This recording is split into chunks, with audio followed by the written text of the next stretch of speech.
I'm about to tell you the worst case of karma I've ever seen in my entire life. I used to work at this factory with my buddy Jacob. He was a really nice guy, just super religious. Like he didn't believe in sex before marriage. And I always thought that was more of an acceptance thing, you know, amongst people who knew nobody wanted to fuck him. But he had a girlfriend. Her name was Trisha, and she worked across the street at Dollar General.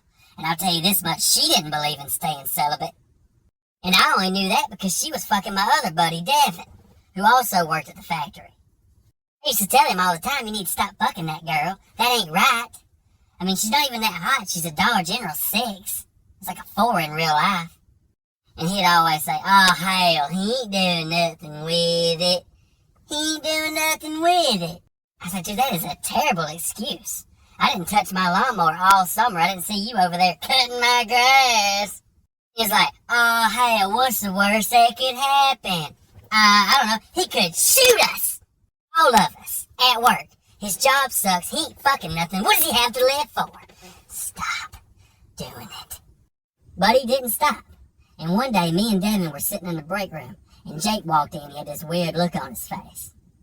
When we asked him what was wrong, he broke down into tears, and he was like, well, I decided I didn't want to be celibate no more, and I told Trisha I wanted to have sex. So I was like, oh, okay, so what's wrong then? Are you having regrets?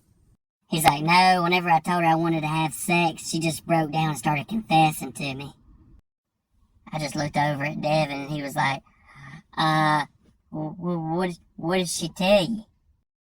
What she told me is an abomination, and I can't get past it.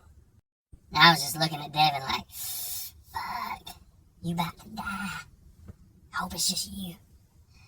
What'd she tell you, man? She didn't believe in God or something?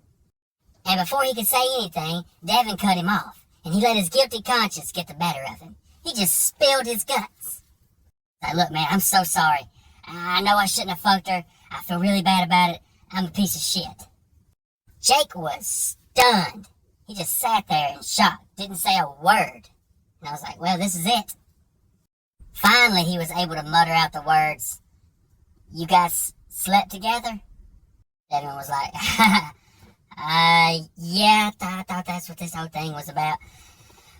She didn't tell you? This motherfucker just started laughing. Like, psychotic laughing, like, he stopped laughing, he was like, no, she didn't tell me about that. She told me about her sex change. And I'll never forget the look on Devin's face when he said, her what? So, they say the Lord works in mysterious ways, and I believe it. Devin thought he was fucking Trisha the whole time. Turned out to be Tony.